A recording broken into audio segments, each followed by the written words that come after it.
네, 베드로전후서 강의 오신 분들 예수님의 이름으로 축복합니다. 영상을 통해서 듣고 계신 분들도 모두 축복합니다. 오늘 함께 볼 말씀은 베드로후서 1장 19절 20절 말씀입니다. 베드로후서 1장 19절 20절 말씀을 여러분들을 이해를 돕기 위해서 제가 읽도록 하겠습니다. 또 우리에게는 더 확실한 예언이 있어 어두운 데를 비추는 등불과 같으니 날이 새어 샛별이 너희 마음에 떠오르기까지 너희가 이것을 주의하는 것이 옳으니라.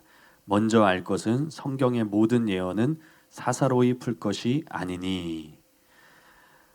이 구절의 연구는 19절 전반부에 나오는 예언이 무엇인가, 그리고 그것이 더 확실하다는 것은 무엇과 비교한 것이고 또 어떤 것을 의미하는가에 대한 궁금증에서부터 시작이 됐습니다.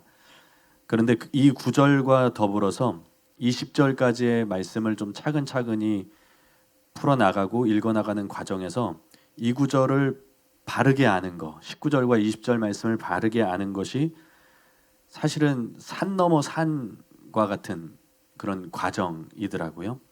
그러니까 저는 더 확실한 예언이라는 부분이 걸려서 시작을 했는데 그 뒤에 나오는 샛별이 날이 새어 샛별이 너희 마음에 떠오르기까지, 이게 뭘 의미하는가, 그 의미가 굉장히 좀 모호했습니다. 우리가 딱 떠오르는 것이 있긴 하지만 그것이 왜 우리 마음에 떠오르기까지인가, 왜 우리 마음이라는 표현을 썼을까? 이게 이제 재림이라고 이제 이야기를 하고 또 저도 그렇게 동의를 하는데, 또 왜 재림을 표현할 때 샛별이 너희 마음에 떠오르기까지, 그러니까 그렇게 표현을 했을까? 참 또 궁금하죠. 우리 마음, 너희 마음에 떠오르기까지. 또 20절에서 성경의 모든 예언은 사사로이 풀 것이 아니라 라는 말씀의 의미도 그럼 성경을 해석하는 것에 대해서 좀 우리가 좀 어떤 두려움이 생기기도 하는, 그런 정확한 의미가 무엇인가를 알기 어려운 그런 부분들이 계속해서 나오죠. 그래서 어려웠지만 이 부분을 연구하고 깨닫게 된 과정을 좀 함께 여러분과 나누기를 원합니다. 그런데 오늘은 이 부분을 다 보지는 못할 것 같아요. 다 보지는 못할 것 같고요. 오늘은 19절이라도 다 보면 좋은데 이게 사실은 굉장히 좀 과정이 있습니다. 과정이 있고 여러분들에게 그 연구하고 또 그거를 풀어나가는 과정들, 논증하는 과정들을 여러분들에게 다 보여주는 것이다 보니까, 여러분들도 신학교 강의고 또 그렇다 보니까 우리에게는 더 확실한 예언이 있어까지만 오늘은 보도록 하고요. 논증하기 위해서도 여러 순차적인 과정들이, 단계들이 필요하기 때문에 오늘은 여기까지, 이제 또 우리에게는 더 확실한 예언이 있어, 이게 어떤 의미인가, 요거를 좀 살펴보는 데에 중점을 둬서 우리가 함께 나누도록 하고요. 나머지 부분들은 다음에 기회가 된다면 그렇게 함께 보도록 하겠습니다. 첫 번째 부분인데요. 19절 전반부에 우리에게는 더 확실한 예언이 있어의 의미가 무엇인가, 우리가 이 부분에 대해서 함께 살펴보도록 하겠습니다. 우리가 이 부분을 알기 위해서는 좀 순차적인 과정이 필요합니다. 그러니까 예언이라고 하는 것이 어떤 의미에서 여기서 쓰여졌는가라고 하는 것부터 시작을 해야 될 필요가 있습니다. 그래서 첫 번째로 여기서 예언은 무엇인가? 여기서 분명한 것은 이 예언은 예수님의 재림에 대한 것이라는 사실입니다. 왜냐하면 베드로는 앞선 문맥에서 그가 경험했던 그 예수님의 변화산 사건, 그것이 그분의 재림의 영광과 연관되어져 있다는 것, 그리고 그분의 재림을 통해서 나타나게 될 그런 부분들과 연관되어져 있다는 것을 먼저 밝히고 있기 때문이죠. 베드로후서 1장 16절에서 18절 말씀에 보면 우리 주 예수 그리스도의 능력과 강림하심을 너희에게 알게 한 것이 교묘히 만든 이야기를 따른 것이 아니요 우리는 그의 크신 위엄을 친히 본 자라. 지극히 큰 영광 중에서 이러한 소리가 그에게 나기를 이는 내 사랑하는 아들이요 내 기뻐하는 자라 하실 때에 그가 하나님 아버지께 존귀와 영광을 받으셨느니라. 이 소리는 우리가 그와 함께 거룩한 산에 있을 때에 하늘로부터 난 것을 들은 것이라. 그러면 이 예언은 어떤 학자들이 주장하는 것처럼 변화산 사건 그 자체를 말하는 것인가, 의미하는 것인가, 그렇게 주장하는 학자들이 있습니다. 그런데 변화산 사건을 말한 뒤에 이어서 더 확실한이라는 비교급의 표현을 사용하고 있죠. 비교급의 표현을 사용했기 때문에 그것과는, 그러니까 이 여기서 더 확실한이라는 표현 때문에 그것과는 차별성을 두고 있는 또 다른 무언가를 이야기하고 있다고 보는 것이 더 옳습니다. 우리가 문맥을 주의 깊게 살펴보면 사실 어렵지 않게 이 예언이 의미하는 바를 발견할 수 있습니다. 베드로후서 1장 20절에 무엇이라고 나오고 있습니까? 거기에 보면 먼저 알 것은 성경의 모든 예언은 사사로이 풀 것이 아니니. 20절에서 성경은 기록되어져 있는 것, 그러니까 그라페라고 하는 그 단어를 쓰고 있습니다. 원어를 쓰고 있어요. 근데 그라페라는 원어에 대해서, 그러니까 성경의 모든 예언할 때 성경은 그라페라는 거예요. 근데 웨인그로뎀이 이 원어에 대해서 그라페는 신약 성경에서 총 51번 언급되었는데 모두 구약 성경을 의미했다, 이렇게 지적을 하고 있습니다. 다시 말해서 여기서 성경의 모든 예언은 특별히 구약에 기록되어져 있는 모든 예언을 뜻하는 거예요. 그러니까 구약이기 때문에 기록물로서 표현을 한 것이죠. 또 19절에서도 우리가 보고자 하는 예언이라는 의미의 프로페티코스라는 단어에 이어서 번역본에는 생략이 되어 있어요. 여기 개역 개정에 번역본에는 생략이 되어져 있지만 말 혹은 말씀을 의미하는 로고스가 이제 나오고 있습니다. 그러니까 다시 말하면 제대로 번역을 한다면 더 확실한 예언의 말, 예언적인 말 혹은 예언의 말씀, 이렇게 보는 것이 더 옳다는 것이죠. 그러니까 20절의 그라페와 차별성을 두기 위한 의도이기도 하지만 이 또한 성경의 예언, 곧 구약의 예언을 말하고 있다고 볼 수 있습니다. 그러므로 이 말씀을 제대로 번역한다면 더 확실한 예언이 보다는 더 확실한 예언의 말씀이 혹은 더 확실한 예언적 말이라고 번역하는 것이 더 타당하다는 것이죠. 그래서 다른 번역본들을 살펴본 결과 공동번역, 표준세 번역, 헬라어 직역, 현대인의 성경 등 대부분의 번역본들이 개역 개정이나 혹은 우리가 예전에 사용했던 개역 한글과는 다르게 예언의 말씀, 이렇게 번역을 다 하고 있었습니다. 그다음에 여기서 예언은 20절과 같이 성경의 모든 예언을 뜻하는 것인가, 그러니까 구약의 모든 예언을 뜻하는 것인가, 그럴 수도 있어요. 그런데 19절에서는 구약의 모든 예언 혹은 구약의 전체를 뜻할 수도 있겠지만 여기서는 더 확실한 예언이라고 했기 때문에 구약의 어떤 일부 예언을 뜻한다고 봐야 합니다. 더 확실한 예언의 비교 대상을 보면 돼요. 그 비교 대상이 우리가 아까 처음에 나눴지만 예수님의 재림의 영광을 증거한 변화산 사건에 대한 것이었기 때문에 이것은 구약의 메시아적 예언으로서 특별히 예수님의 재림에 대한 예언의 말씀으로 이렇게 그것을 가리킨다고 볼 수 있습니다. 근데 여기서 재림에 대한 예언이라고 할지라도 단순한 것만은 아니에요. 왜냐하면 변화산 사건이 예수님의 재림을 예표한 사건임과 동시에 말씀해 보면 그 능력과 강림하심, 그리고 지극히 큰 영광, 그리고 그 영광 중에서 내 사랑하는 아들이요 내 기뻐하는 자라 하실 때 그가 하나님께 존귀와 영광을 받으셨다, 이런 표현들 때문에 예수님의 재림에 대한 예언이 맞지만 더 나아가서 그리스도이신 예수님의 재림을 통해서 세워질 하나님의 왕권이 그에게 전이되는 것, 왕권이 주어지게 되는 것, 그러니까 하나님의 나라, 궁극적인 하나님의 나라가 예수님의 재림 때 이루어지는 것에 대한 구약의 예언들, 이것으로 보는 것이 분명합니다. 그러니까 케네스 갱겔은 변화산 사건이 의미하는 바를 분명히 지적을 해요. 변화 사건은 그리스도께서 그의 영광 중에 오실 때 어떠한 모습일지를 베드로와 야고보와 요한에게만 보여주도록 계획된 것이었는데, 그렇게 함으로써 그들에게 그의 나라를 미리 맛보여 주려 함이었다, 이렇게 쓰고 있어요. 그의 나라를 보여주기 위함이었다는 거예요. 그러니까 단순히 예수님이 재림하신다 이런 모습이 아니라 예수님의 재림을 통해서 그분의 나라가 이루어지는 것을 보여주시기 위함이었다는 거예요.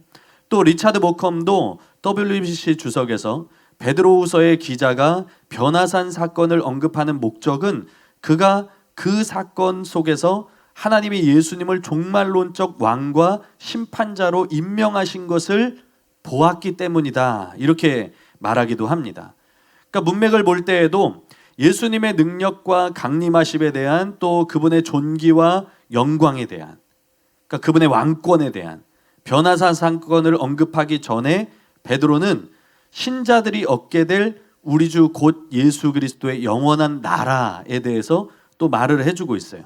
베드로후서 1장 특별히 15절까지 볼 필요는 없고 11절만 보아도 우리 주 곧 구주 예수 그리스도의 영원한 나라에 들어감을 넉넉히 너희에게 주시리라, 이렇게 나와 있죠.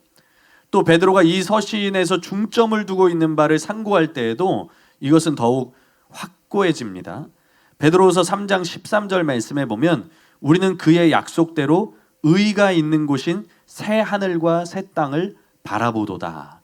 예수님의 재림을 통해서 궁극적으로 이루어지게 될 하나님의 나라에 대한 그것, 그러니까 바라보아야 될 것, 그 소망에 대해서 이야기하고 있다는 것이죠. 그리고 이 서신 자체가 바로 그것에 중점을 두고 있다는 거예요.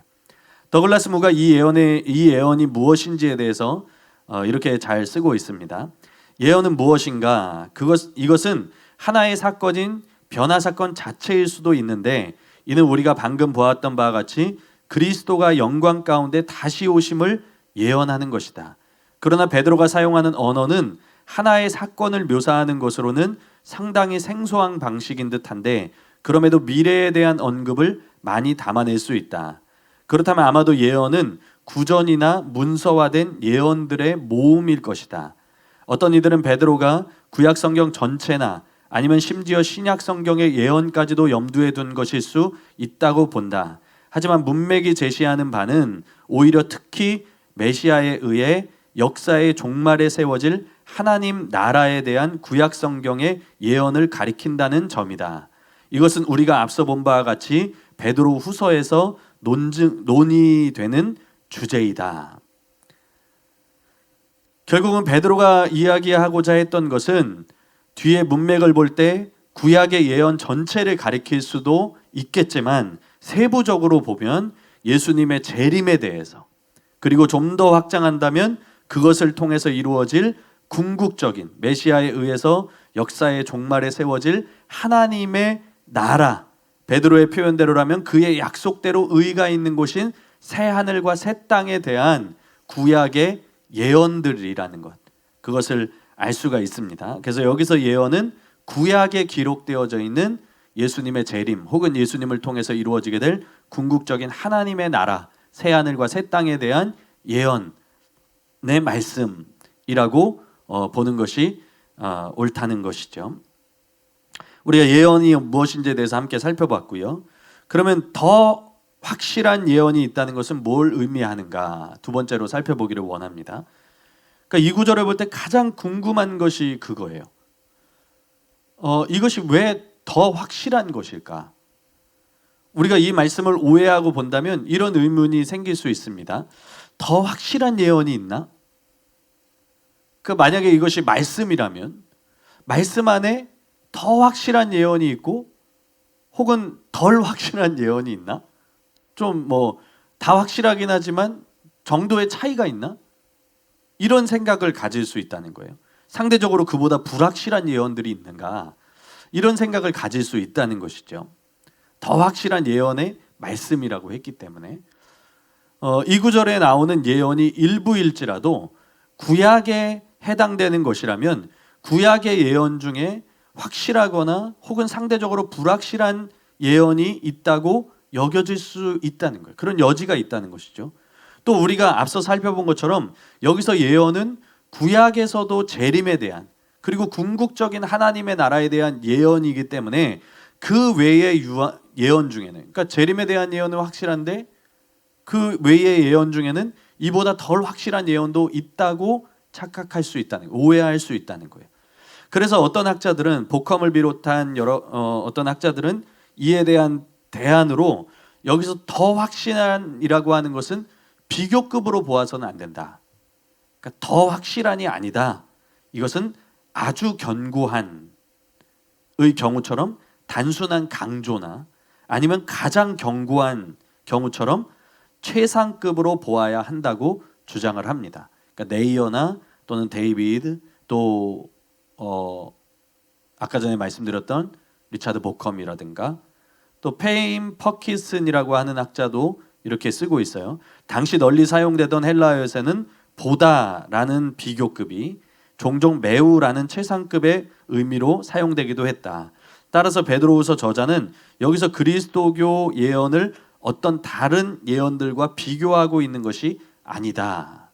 그러니까 충분한 예언의 말씀, 가장 견고한 예언의 말씀이 있다라고 이제 리차드 보컴도 여기서는 최상급으로 취하는 것이 가장 좋다.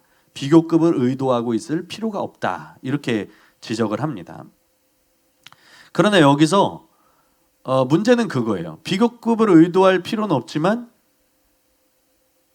더 확실한이라고 하는 이 베바이오테론인데 순전한 비교급으로 쓰이고 있어요. 사실은. 그러니까 통상적으로 비교급으로 사용되는 형용사 형태라는 거예요. 그렇기 때문에 오히려 비교급으로 보지 말아야 하는 결정적인 이유가 없어요. 이걸 최상급으로 봐야 한다. 비교급으로 꼭 볼 필요는 없다라고 얘기하는데 비교급으로 보지 못할 결정적인 이유가 없다는 거예요. 최상급으로 볼 수 있는 이유가 오히려 더 희박하다는 것이죠. 더 부자연스럽다는 것이죠. 이런 용어를 사용했을 때. 우선 우리가 이 말씀을 바르게 이해하기 위해서는 여기서 서로 비교되고 있는 것이 무엇인가를 발견할 필요가 있습니다. 물론 이것은 문맥을 통해서 쉽게 확인이 가능하죠. 여기서 서로 비교 대상은 16절에서 18절에 나오는 변화산 사건이라는 사도적 체험과 그리고 19절에 나오는 재림과 하나님의 나라에 대한 구약의 예언, 이 두 가지가 서로 비교되고 있는 거예요. 우린 여기서 두 가지 해석을 살펴보면서 바른 의미를 찾아가야 할 필요가 있습니다. 우리가 두 가지 이것에 대한 해석을 좀 살펴보기를 원해요. 첫 번째로는 변화산 사건과 비교해서 이것으로 예언의 말씀이 더욱 확실해졌습니다 라고 해석하는 견해가 있어요. 굉장히 좀 자연스럽죠. 그죠? 자연스럽게 보이죠. 그러니까 우리가 변화산 사건과 예수님의 재림에 대한 구약의 예언이 서로 비교되고 있는 것으로 이해한다면 한 가지 의문점이 생길 수가 있어요. 자, 뒤에 나오는 우리 원래 번역본대로 한다면 더 확실한 예언의 말씀이 있어 라고 하기 때문에 그럼 과연 베드로는 자신이 경험했던 그 사도적 체험인 변화산 사건, 그것도 하나님이 주신 사건이잖아요. 하나님이 증거하신 그것보다 하나님의 말씀을 더 높은 위치에 더 높은 권위 위에 두고 있는 것을 뜻하는가? 베드로는 그렇게 이해하고 그렇게 썼는가? 문자 그대로 본다면 당연히 그렇게 생각이 된다는 거예요.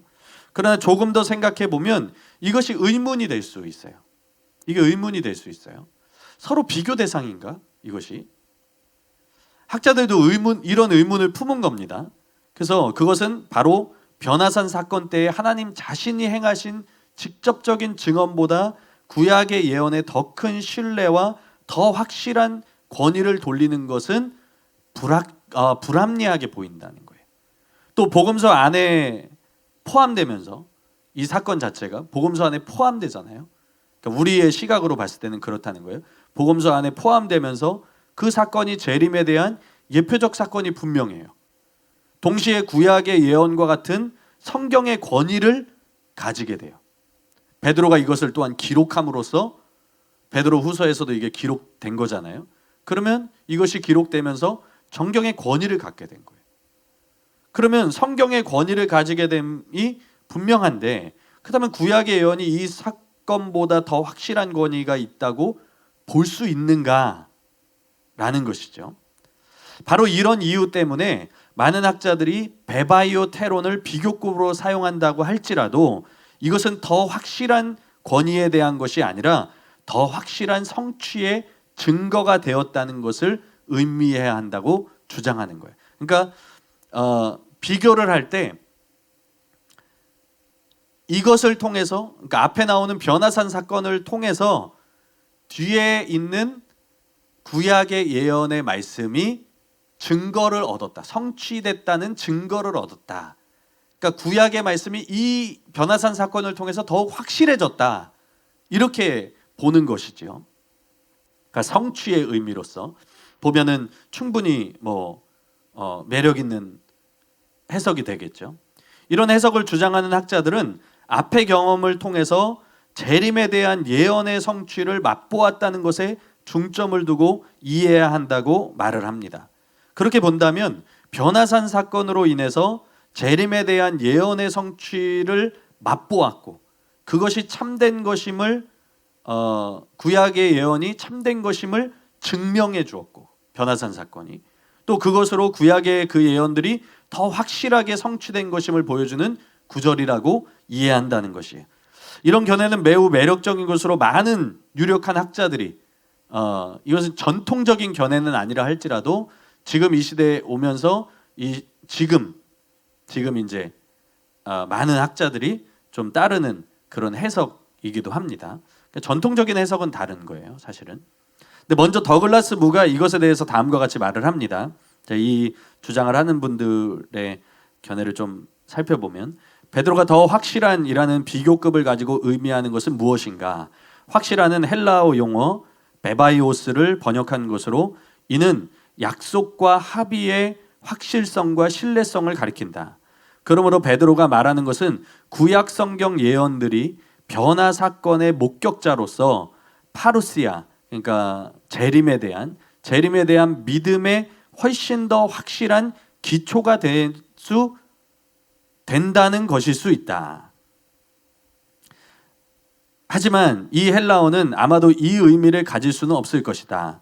우리 생각에는 오히려 베드로가 시사하는 바 변화 사건에 대한 그의 증거가 전보다 훨씬 더 큰 확실성을 예언에 부여하는 것으로 보인다. 무슨 얘기인지 아시겠죠? 그러니까 이 개역개정이 번역하고 있는 대로 구약 성경의 예언들이 변화산 사건의 목격자보다 이제 더 확실한 증거다. 그러니까 순차적인 어떤 증거를 제시하고 있다는 그것이 아니라, 더글라스 무의 생각에는 변화산 사건에 대한 그의 증거가 전보다 더 큰 확실성을 예언의 말씀에 부여하고 있다는 거예요. 마치 그것이 성취된 것처럼 보이기 때문에, 성취의 증거로 변화산 사건이 보여지기 때문에 그것이 예언의 말씀에 더 큰 확실성을 부여했다라고 보는 것이 옳다는 거예요. 선지자들은 메시아가 우주적이고 영광스러운 통치를 세울 것이라고 예언했다. 초대교회의 어떤 이들은 이 예언들을 그토록 영적인 것으로 만들어서 미래에 대한 어떤 관련성도 제거해버렸다. 변화사건, 즉 그리스도의 궁극적인 왕국의 영광에 대한 기대가 보여주는 것은 선지자들의 언어가 적어도 이 시점에서는 완전히 문자 그대로의 설득력을 가지고 받아들여져야 한다는 것이다. 그래서 그리스도인들은 그 성취에 대해 훨씬 더 확신을 가질 수 있었다. 이렇게 쓰고 있습니다. 또 존 켈리도 다음과 같이 주장을 해요. 그러한 계시에 비추어 볼 때 하나님께서 친히 예언의 말씀을 참된 것으로 증명하셨고, 증명됐다는 거예요. 변화산 사건을 통해서 하나님이 친히 그 사건을 베드로에게 체험하게 하셔서 그 예언의 말씀이 참된 것임을 증명하셨다는 거죠. 그것이 이미 성취 과정에 있는 의미에서 더 확실하게 되었다는 것이다. 마지막 케네스 갱걸 역시도 이런 해석을 견지하고 있습니다. 베드로가 그 잊지 못할 변화산 경험을 진술해 나가는 동안 그는 하나님의 말씀의 또 다른 형태, 즉 선지자들에 의해 주어진 기록된 말씀을 기억하게 되었다. 사실상 변화산에서 들려왔던 하나님의 음성은 예언자들의 말을 더 확실하게 해주었다. 그러니까 그 변화산 사건이 예언의 말씀을 더 확실하게 해주었다라고 막 보는 거죠. 왜냐하면 변화 사건은 선지자들의 말의 성취를 표현해 준 것이었기 때문이다. 예언자들이나 변화 사건 모두가 지상에 이루어지는 예수님의 나라를 가리켰다. 이런 해석은 우리가 가질 수 있는 서로의 권위에 대한 문제를 해소시켜 줄 수 있다는 큰 장점을 가지고 있습니다. 그래서 다른 번역본들과는 다르게 공동 번역하고 그리고 헬라어 직역 성경까지도 이렇게 번역을 해요. 공동 번역을 먼저 보면 이것으로 예언의 말씀이 더욱 확실해졌습니다. 그러니까 우리가 보는 성경하고는 좀 해석이 다르죠. 그죠? 더 확실한 예언의 말씀이 있다라고 하는 표현과 이것으로 예언의 말씀이 확실해졌습니다라고 하는 것과는 완전 다른 거잖아요. 헬라어 직역 성경에도 보면 그래서 우리는 예언의 말씀에 더욱 확신을 가집니다. 이렇게 표현을 했어요. 사실 저는 공동 번역은 그렇다 하더라도 헬라어 직역 성경이 이렇게 번역하고 있는 것에 대해서는 조금 의아했어요. 왜냐하면 헬라어 원문상 직역하는 문법으로는 이 번역이 자연스럽지가 않기 때문이에요. 저도 처음에는 이 구절의 의미가 이게 가장 맞다고 생각을 했어요. 이게 가장 맞다. 왜냐하면 의미가 자연스럽잖아요. 우리가 성경을 볼 때에도 더 확실한 예언의 말씀이 있어 라고 할 때 그 의문을 지울 수가 없는 거예요. 변화산 사건이 권위가 더 작은가? 라고 하는 의문을 지울 수가 없는 거죠. 그래서 그것을 해소시키기 위해서는 그래, 변화산 사건을 성취로 보아서 예언의 말씀을 더욱 확고하게 해주었다는 것으로 보는 것이 더 자연스럽지 않은가 이렇게 본 거죠. 그런데 문법에서 이런 해석이 걸려요. 문법에서 이 해석이 문법상으로 볼 때는 정상적인 구조에 해당되지가 않습니다. 이것을 마이클 그린이 잘 지적을 해주고 있어요.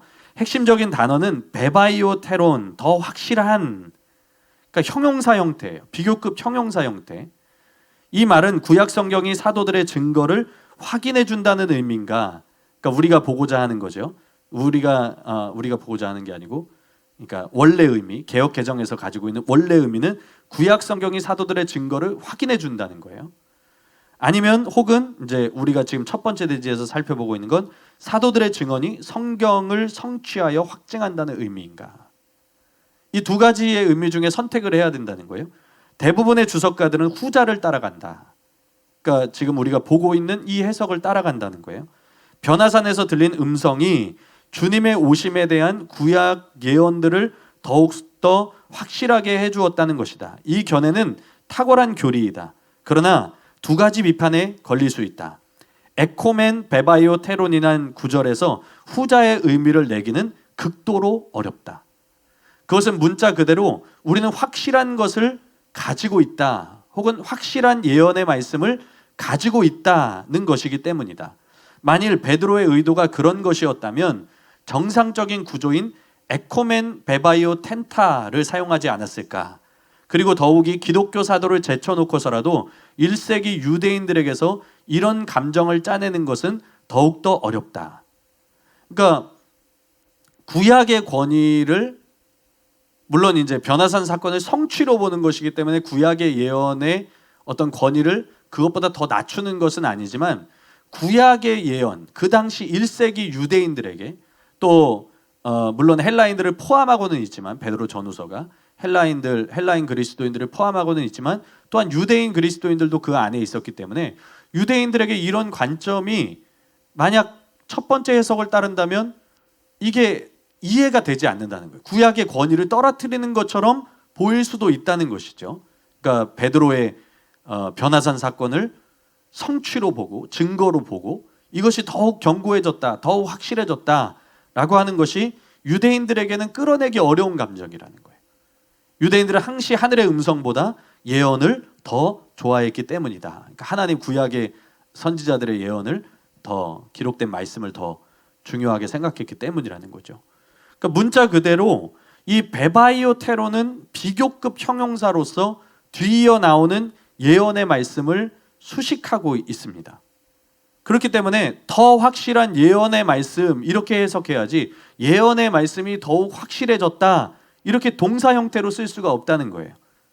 그러니까 의역은 가능하겠지만, 그러니까 억지로 의역하는 것은 가능할 수도 있지만 이게 불가능하다는 거예요. 그러니까 한 가지 가능성은 더 강한 뉘앙스를 주기 위해서 확실해진이라고 표현하는 수 있는데, 가지다라는 뜻을 가진 동사가 현재 능동형이기 때문에 가지게 되었다라고 번역할 수 없고, 그러니까 더욱 확실해진 예언의 말씀을 가지게 되었다라고 표현한다면 옳지만, 더욱 확실해진 예언을 가지고 있다라고 번역해야 되기 때문에, 그런 경우도 그렇기 때문에 동사형 현재 능동형이기 때문에 그 번역도 그렇게 한다 할지라도 어렵다는 거예요. 바로 이런 문맥상 해석의 난점으로 인해서 우리는 이 견해를 따르기에는 좀 어려움이 있습니다. 그럼 문자 그대로 더 확실한 예언의 말씀이 있다라고 해석하는 견해에 대해서 우리가 좀 살펴보도록 하죠.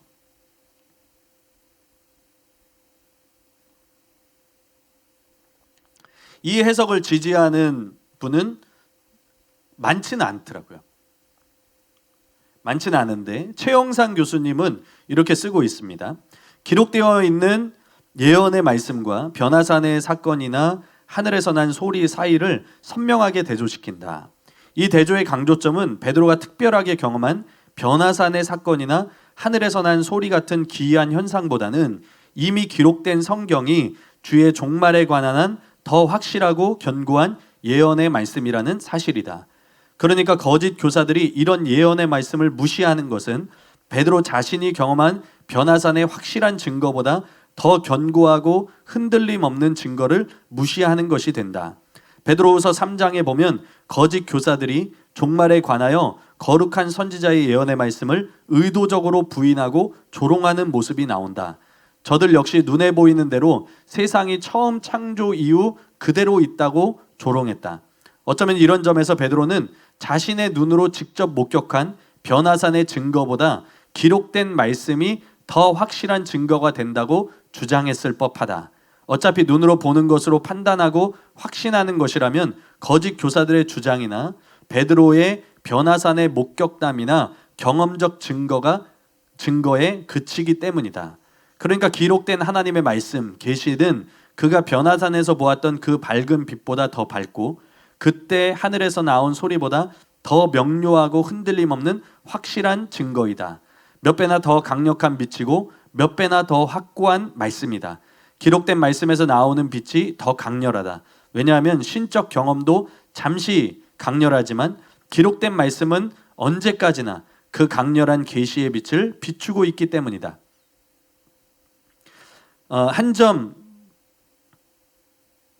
하늘에서 난 소리도 기이하고 충격적이지만 기록된 말씀은 언제나 변함없이 한 점 한 획도 떨어짐이 없이 견고하게 주 예수 그리스도의 오심을 그대로 실현할 것이기 때문이다. 저는 물론 이런 최영삼 교수님의 주장보다는 좀 더 이 비교급을 완화시킨 논증이 필요하다고 생각을 합니다.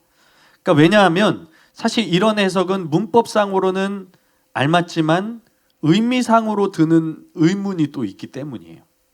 그러니까 앞에 거는 의미상으로는 좋은데 문법상의 해석이 불가능해요.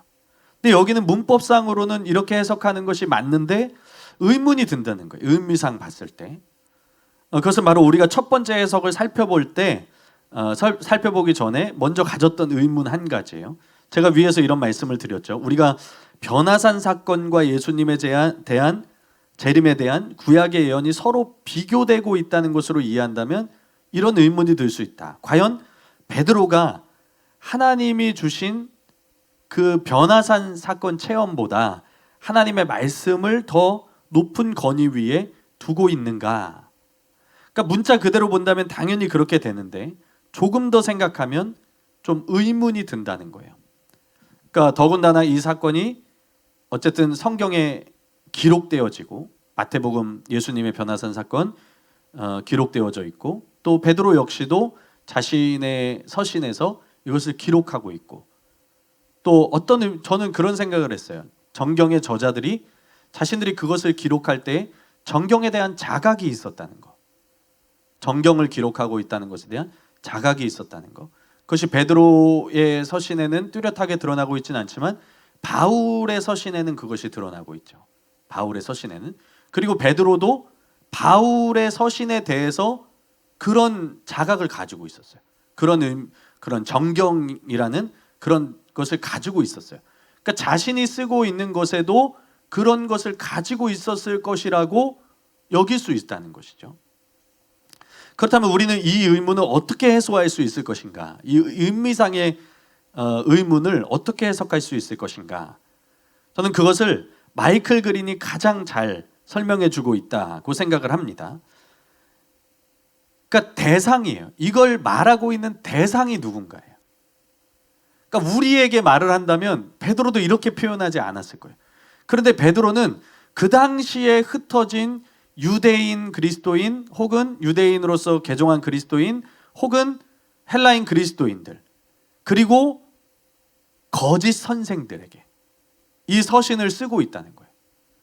이렇게 쓰고 있어요. 과연 그들은 유대인들인데 하늘의 음성을 바트콜이라 하여 음성의 딸이라고 하는데 바트콜이라 하여 예언 시대가 중지된 이래로 계시의 열등한 대치물로 생각했다. 그 당시에 사람들은 그랬다는 거예요. 그리고 사도들의 경우 구약 성경을 얼마나 중시했던가. 그들이 기독교 진리를 주장할 가장 강력한 주장이 예언서에 근거한 주장이었다. 그러니까 기독교 진리를 주장할 때 사도들이 사용했던 가장 강력한 증거가 뭐였느냐? 그거는 구약의 예언서들이었다. 예수님에 대한 예언. 그것이었다. 사도행전의 설교들을 보라. 로마서 15장, 베드로전서 2장, 또 히브리서 전체나 요한계시록을 참조하라. 그들은 주님처럼 기록된 하나님의 말씀에서 절대적인 확신을 얻었다. 그리고 기록된 바라는 것이 논증을 매듭짓는 말이었다. 그러니까 우리도 뭔가를 논증할 때 그런 순서로 하잖아요. 가장 결정적인 증거는 모든 게 증거지만 가장 결정적인 증거는 하고 논증을 내세우는데 사도들은 그 중에서도 구약의 예언을 사용했다는 거예요. 가장 결정적인 증거로 사용했다는 의미죠. 그러니까 기록된 바라는 것으로 논증을 매듭지었다는 거예요. 따라서 베드로의 의미는 전자의 것, 즉 구약 성경이 사도들의 증거를 확인하였다는 것일 것 같다. 베드로의 의도는 여기에 있다. 나를 믿지 못하겠거든 성경을 펴봐라. 이런 의미라는 거죠. 저는 이것을 아까도 말씀드렸지만 베드로가 말하고자 하는 대상이 누군가, 그리고 그 당시의 시대적 관점으로 우리가 이해를 해야지 지금 우리의 관점에서 이해하면 이해가 안 되는 거예요. 변화산 사건도 성경에 기록되어져 있고 구약의 예언도 성경인데 그러면 두 가지의 권위가 서로 다른가? 그런데 그 당시 사람들은 그렇게 생각하지 않았다는 거예요. 지금으로 보면 베드로의 신적 체험이 구약 성경보다 더 큰 의미로 그들에게 다가올 수 있다는 거예요. 베드로는 그것을 비교하고자 하는 의도로 사용했다기보다는 좀 다르게 봐야 되겠지만, 좀 완화되어서 봐야 되겠지만, 그것을 읽는 사람들에게는 베드로의 신적 체험보다 구약 성경이 더 큰 의미로 다가올 수 있다는 것이죠. 그러나 베드로 당시 수신자들에게 그러니까 신적 체험보다 구약 성경이 더 큰 의미로 다가올 수 있다는 거예요. 지금은 신적 체험이나 구약 성경이나 사실은 베드로의 변화산 사건을 의미하는 것이기 때문에 이걸 오히려 대등하게 보는 게 우리에게는 더 좋은 시각이겠죠. 그러니까 학자들도 문법상 맞지 않지만 이렇게 보는 게 옳다라고 첫 번째 해석을 따르는 거예요. 그렇기 때문에 우리는 이런 해석을 따르고 변화산 사건이 구약의 예언들의 성취의 증거라는 표현보다는 서로 바꿔서, 이걸 앞뒤를 바꿔서 구약의 예언들이 변화산 사건의 그 예수님의 재림을 말하는 증거가 된다. 오히려 그렇게 표현한 것이 더 자연스럽다는 거예요. 그러니까 구약 성경이 더 큰 권위를 가지고 있다 이렇게 보는 것보다는, 그렇게 이제 문자적으로는 그렇게 나오지만 그렇게 보는 것보다는 구약의 예언이 변화산 사건이 예수님의 재림을 뜻한다는 증거가 된다. 오히려 이제 반대로 봐야 된다는 것이죠. 더군다나 베드로가 이 말을 하고 있는 목적이 무엇인가를 살펴볼 필요가 있습니다. 그러니까 대상이 있고, 그리고 시대적인 배경을 봐야 되고, 그리고 베드로는 왜 이 말을 지금 하고 있는가? 베드로는 지금 구약의 예언과 베드로 자신의 변화산 체험 중에 어느 것이 더 신빙성 있는 증거인가에 중점을 두고 있지 않아요. 지금 베드로는 무엇인가를 변증하고자 하는 목적으로 이 말을 하고 있어요. 무언가를 변호하고 그것을 위해서 논증하는 거예요. 그렇다면 여기서 베드로가 무엇을 변호하고자 했던 것일까요? 그 해답이 1장 16절과 3장 3절에서 5절 말씀에 해당하는 사람들에 대한 거예요. 특별히 3장 4절에 해당하는 사람들인데, 제가 3장 3절에서 5절을 다 읽어드리겠습니다. 먼저 이것을 알지니 말세에 조롱하는 자들이 와서 자기의 정욕을 따라 행하며 조롱하여 이르되 주께서 강림하신다는 약속이 어디 있느냐. 조상들이 잔 후로부터 만물이 처음 창조될 때와 같이 그냥 있다 하니 이는 하늘이 옛적부터 있는 것과 땅이 물에서 나와 물로 성립된 것도 하나님의 말씀으로 된 것을 그들이 일부러 잊으려 함이로다. 그러니까 베드로는 주께서 강림하신다는 약속이 어디 있느냐라고 조롱하는 자들을 향해서 변증하고자 하는 목적으로 이 말을 하고 있다는 거예요. 그것은 오늘 본문의 앞선 문맥인 16절에도 나옵니다. 우리 주 예수 그리스도의 능력과 강림하심을 너희에게 알게 한 것이 교묘히 만든 이야기를 따른 것이 아니오 우리는 그의 크신 위엄을 친히 본 자라. 그러니까 베드로가 이 말을 하는 이유는 분명히 우리 주 예수 그리스도의 능력과 강림하심에 대해서 그건 교묘히 꾸민 이야기라고 조롱하는 자들이 있었기 때문이라는 거예요. 그들에게 예수님의 재림과 예수님을 통해서 궁극적으로 이루어지게 될 하나님의 나라에 대해서 변증하고자 하는 목적으로 이걸 썼다는 것이죠. 바로 이런 이유 때문에 그는 자신이 경험한 변화산 체험과 더불어서 그 다음 더 영향력 있는 증거인 구약의 선지자들의 예언을 들어서 독자들에게, 그 수신자들에게 뿐만 아니라 이 거짓 선생들에게 예수님이 반드시 재림하실 것이고, 그리고 그분이 약속하신 하나님의 나라인 새하늘과 새 땅을 바라보아야 한다는 권면, 그러니까 독자들에게는 그것이 권면이 되고, 그것을 교묘하게 꾸민 이야기 내지는 주의 재림에 대해 의심하게 하는 거짓 선생들의 가르침에는 미혹되지 말아라. 그건 잘못된 거다. 그들의 가르침은 잘못된 것이다. 예수님의 재림을 교묘히 꾸민 이야기, 거짓 이야기처럼 생각하게 하는 것은 잘못된 것이다. 왜냐하면 첫 번째 증거는 내가 이런 체험을 했기 때문이다. 이건 내가 실제로 본 것이다. 그리고 더 확실한 증거는 구약의 예언이 바로 예수님의 재림과 하나님의 나라를 예언하고 있지 않느냐. 이렇게 말하고 있는 것이라는 거예요. 예를 들어서 우리가 논리적으로 변증하고자 할 때 상대방에게 더 영향력을 줄 수 있는 것을 순차적으로 사용하는 것과 같은 의미라는 거예요. 그래서 베드로는 수신자들 혹은 변증이 필요한 거짓 선생들에게 더 영향을 줄 수 있는 구약의 예언을 마지막으로 확실한 증거로 언급하면서 자신의 사도적 체험보다 그들이 더 확신할 수 있는 증거인 구약의 재림에 대한 예언, 하나님 나라에 대한 예언의 말씀이 있다는 것을 보여준 것입니다. 그러니까 거짓 선생들이 예수님의 재림을 무시하고 교묘하게 만든 이야기인 것처럼 퍼뜨리는 것은 베드로에게 어떤 신적인 체험을 주신, 또 선지자들에게 그리스도의 재림에 대한 분명한 예언을 주신 하나님 자신을 대적하는 행위라는 거예요. 이 내가 체험한 변화산 사건은 내가 그냥 꾸민 이야기가 아니다. 이건 하나님이 주신 체험이다. 또 더 봐라. 예언의 말씀, 구약의 예언의 말씀이 있지 않느냐. 이건 하나님의 말씀이다. 그러면 너희는 하나님을 대적하는 것이다. 단순히 우리를 대적하는 것이 아니라 이것은 하나님을 대적하는 것이다. 이렇게 논증하고 있다는 거예요. 여기서 베드로의 초점은 구약의 말씀이 더 권위 있다. 혹은 자신의 사도적 체험이 더 권위 있다, 이런 진행을 하고 있는 것이 아니라는 것입니다. 또 문맥상으로 볼 때에도 뒤이어 나오는 예언의 말씀의 중요성을 다루고 있는 구절과도 이 논증이 잘 어울리죠. 베드로후서 1장 19절에서 20절 말씀에 보면 또 우리에게는 더 확실한 예언이 있어. 이 예언이 무엇이냐? 어두운 데를 비추는 등불과 같으니 날이 새어 샛별이 너희 마음에 떠오르기까지 너희가 이것을 주의하는 것이 옳으니라. 먼저 알 것은 성경의 모든 예언은 사사로이 풀 것이 아니니 예언은 언제든지 사람의 뜻으로 낸 것이 아니요 오직 성령의 감동하심을 받은 사람들이 하나님께 받아 말한 것임이라. 만약 베드로가 자신의 체험이 구약의 예언의 성취의 증거가 되었다는 의미로 이 말을 사용했다면 뒤이어서 나오는 그 말씀의 중요성을 강조한 것, 특별히 구약의 말씀, 그것이 신자들의 평생의 길잡이다.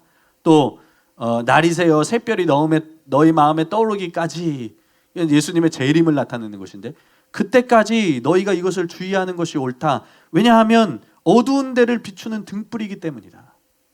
이 말씀이 바로 어두운 데를 비추는 등불이기 때문이다. 그러니까 길잡이이기 때문이다. 너희가 예수님 재림할 때까지 따라가야 할, 주의해야 될 그것이 길잡이가 되기 때문이다. 말씀의 중요성을 이야기하고 있어요. 그렇다면 이것이 더 자연스럽다는 것이죠. 그러니까 사도적 체험이 구약의 성취의 측면에서 그 증거가 됐다고 했다면 뒤이어서 예언의 말씀에 나타나는 어떤 성취의 증거들의 중요성을 말할 수도 있는데 여기서는 그것을 이야기하지 않고 오히려 반대로 성경, 구약의 예언의 중요성에 대해서 이야기를 했다는 것입니다. 그렇기 때문에 이 구절을 구약의 예언의 말씀이 사도적 체험의 증거로서 그것을 확인시켜 주었다고 보아서 사도적 체험이 구약의 성취의 증거라는 의미로 보기보다는 그 반대로 문자 그대로의 의미, 그러니까 더 확실한 예언의 말씀을 가지고 있다라고 해석하는 것이 타당하고 문법상으로 또 그리고 우리가 살펴본 대로 내용상, 의미상으로 볼 때에도 전혀 어색하지 않고 올바른 해석이라고 할 수 있다는 것이죠. 더 보면 좋은데 오늘은 여기까지 봐야 할 것 같습니다. 날이 새어, 이제 힌트를 많이 드렸잖아요, 그죠? 날이 새어 샛별이 너희 마음에 떠오르기까지. 이건 재림을 뜻해요. 재림을 뜻하는 것입니다. 제가 살펴보니까 재림을 뜻하는 것이 맞고, 그런데 왜 너희 마음에 떠오르기까지라고 했는가? 이건 좀 의문이 들죠. 또 왜 성경의 모든 예언은 사사로이 풀 것이 아니다. 사사로이 풀 것이 아니다. 이런 부분에 대해서도 기회가 되는 대로 여러분들과 함께 나누도록 하겠습니다. 이제 결론을 말씀드리죠. 이 말씀이 참 난제입니다. 참 난제더라고요. 그래서 참 의미를 알아가는데 여러 번 좀 시행착오가 있었습니다. 여러분들에게 좀 죄송하더라고요. 그러니까 이걸 논증하기 위한 과정들이 필요하기 때문에 신학교 강의이기도 하고, 그래서 여러분들에게 설명을 해드리느라고 끝까지 다 이것을 강의하지 못하는 것에 대해서 너무 죄송스럽게 생각하고, 좀 여기서 이번 강의와 또 학기를 맞춰야 되는 것 때문에 좀 죄송하게 생각하고 양해를 구합니다. 마지막으로 여러분들과 함께 나누고 싶은 내용이 있습니다. 최영삼 교수님이 더 확실한 말씀이 무엇인지에 대해서 논증한 다음에 이렇게 쓰고 있습니다.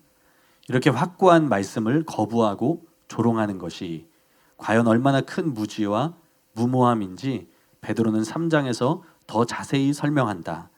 거짓 교사들은 그들이 아무 일 없이 계속될 것이라는 이 세상이 결국 그들이 부인하고 조롱한 바로 그 말씀으로 불살라지는 광경을 직접 보게 될 것이다. 하나님의 말씀을 부인하고 조롱하는 어리석음이여. 당신이 하나님의 말씀을 부인하고 조롱한다면 당신이 부인하고 조롱한 그 말씀이 당신을 부인하고 조롱하는 날이 온다. 그날에 당신이 버린 그 말씀이 당신을 버릴 것이다. 말씀을 품으라. 말씀을 끌어안으라. 말씀을 받으라. 모든 온유함으로 하나님의 말씀을 받고 순종하며 따르라. 그 말씀이 그 말씀을 품은 사람을 살릴 것이다. 물론 우리는 하나님의 말씀을 거부한다거나 조롱하지 않을 것입니다. 우리는 그 말씀을 두려움 없이 사사로이 풀려고 하지도 않을 것입니다. 우리는 그 말씀을 귀하게 여기고 있죠. 그러나 진실로 그 말씀을 사랑하는가? 진실로 그 말씀에 관심을 가지고 있는가? 물론 관심이 있으시기 때문에 지금 이렇게 여러분 신학생이 되시고 또 이런 강의를 신청해서 듣고 계시겠죠. 성경 해석에 참여하고 계시겠죠. 그러나 사랑이라고 하는 것은 어느 정도의 적당한 지적 호기심을 말하지 않습니다. 물론 강의하는 저 역시도 이것이 연구이고 또 꼭 말씀을 제대로 알기 위해서는 꼭 필요한 작업이지만 가장 우리에게 중요한 것은 하나님의 말씀을 사랑하고 그 말씀 안에 있는 하나님의 은혜를 발견하는 거예요. 이 말씀의 의미를 우리가 제대로 알고 이 말씀을 제대로 해석하는 것, 거기서 멈추면 안 되고 하나님의 말씀 안에 있는, 무엇보다 그 안에 있는 하나님의 은혜를 발견하는 것이 가장 중요하다는 것입니다. 그러니까 하나님께서 우리에게 무엇을 주기를 원하셔서 이것을 기록하게 하시고 후대인 우리에게 이것을 남겨주셨는가? 그리고 이것이 얼마나 중요한지 하나님은 이것을 주님 오시는 그날까지 우리의 길잡이로 삼고 이것을 주의하여 보고 이것을 통해서 우리의 삶을 살아가라고 말씀하시고 있다는 거예요. 하나님의 말씀을 통해서 발견해야 되는 것 중에 하나님의 은혜로 우리가 이 말씀대로 살아가는 거, 그걸 발견하는 것만큼 중요한 것은 없다는 생각이 들었습니다. 우리가 뒷부분을 다 해석하지는 못했지만 정말 중요한 것은 하나님의 말씀이 우리의 길을 비춰주고 어둠을 밝혀주는 빛과 같다는 거예요. 시편 115편 109절 말씀에 나오잖아요. 주의 말씀이 내 발의 등이고 내 길에 빛이 된다는 것이죠. 이 말씀을 날마다 묵상하고 또 우리가 어떤 과정에서 이것을 진짜 바르게 알기를 원하고 하나님이 어떤 의도에서 이 말씀을 하셨는가, 하나님은 무엇을 위해서 우리에게 이 말씀을 하셨는가 바르게 알기를 원하고, 그런데 거기서 머무는 것이 아니라 그것을 실제로 우리가 따라가고 거기서 은혜를 받아서 우리가 따라가고 말씀을 제대로 알고 제대로 우리가 깨달아서 그 안에서 은혜를 받아야 돼요. 그 안에서 은혜를 받아서 그 말씀대로 따라가고 순종하는 삶을 살아가는 것이 결국 우리가 진짜 해야 될 일이라는 거예요. 왜냐하면 이 말씀은 세세토록 있는 것이기 때문에. 이 말씀은 재림 전까지 우리를 인도하시는 하나님의 방법이기 때문입니다. 이 말씀이야말로 하나님의 우리를 이끄시는 방법이에요. 그래서 우리는 이 말씀을 내가 원하는 방향으로 풀어서는 안 된다는 거예요. 내 자의로 해석해서는 안 된다는 거예요. 하나님이 우리에게 주신 이 말씀 그대로 알기 위해서 씨름하게 되고 씨름해야 되고, 물론 시행착오가 있을 수 있고 실수가 있을 수 있지만 하나님이 그것을 이해하지 못하시는 것이 아니라 그것을 알기 위한, 그것을 깨닫기 위한, 그리고 그 안에서 은혜를 발견하고 그대로 살기 위한 그런 노력과 분투들이 있어야 된다는 것입니다. 그래서 여러분들이 이 시간을 통해서 그걸 알게 되셨기를 바라요. 그냥 여러분들의 지적인 호기심을 만족하기 위해서 성경 해석 시간을 듣는 것이 아니라 하나님 나에게 어떤 말씀을 해주시기를 원하십니까? 하나님은 내가 어떤 삶을 살기를 원하십니까? 하나님은 하나님의 뜻대로 행하는 자들, 하나님의 말씀대로 사는 자들을 원하시는데 그 말씀을 통해서 우리에게 나아가게 하시고자 하는 길이 무엇입니까? 그것이 우리에게 빛이 되게 해주십시오. 그것이 우리에게 등불과 같은 역할이 되게 해주십시오. 내 길이 어둡지만, 내 앞길은 어둡지만 하나님의 말씀이 빛이 되고 하나님의 말씀이 등불이 되어서 나를 인도하시고 내가 그것을 따라 순종하며 하나님의 뜻을 행할 수 있는 그런 자들이 되게 하여 주옵소서. 우리가 날마다 그렇게 기도하고 행하는 자들이 되어야 될 줄 믿습니다. 여러분들에게 이 해석 시간이, 성경 해석 시간이 그렇게 되었기를 바라고, 또한 앞으로도 그렇게 되시기를 바랍니다. 여러분들이 그런 마음으로 이 시간을 들으시고 그냥 공부한다, 그 이상의 의미를 발견하셔야 된다는 거예요. 그냥 내가 이거 궁금한데 이거 알고 싶어, 이 이상의 의미를 여러분들이 발견하셔야 된다는 거예요. 여러분들이 그런 하나님의 사람들이 되시기를 바랍니다. 하나님의 은혜로 살아가는 하나님의 사람들이 다 되시기를 예수님의 이름으로 축복합니다. 잠깐 기도하고 마치도록 하겠습니다. 하나님 감사합니다. 하나님, 어쩌면 우리가 어떤 내 지적 호기심으로 이 강의들을 듣고 있을 수도 있고, 내 궁금증을 채우기 위해서, 내가 더 공부하기 위해서 그런 의도로 이 강의를 듣기 시작했을 수도 있습니다. 그러나 하나님께서 분명 이 강의들을 듣게 하시면서, 여러 목사님들의 훌륭한 강의들을 듣게 하시면서 하나님께서 그 마음에 하나님 변화를 주셨을 것이라고 믿습니다. 그 호기심을 하나님은 은혜로 바꾸시고 그 안에서 발견되는 참 진리로 바꾸시고, 그래서 그것을 따라 살기를 원하는, 그것을 따라 행하기를 원하는 그 마음으로 바꾸셨을 줄 믿습니다.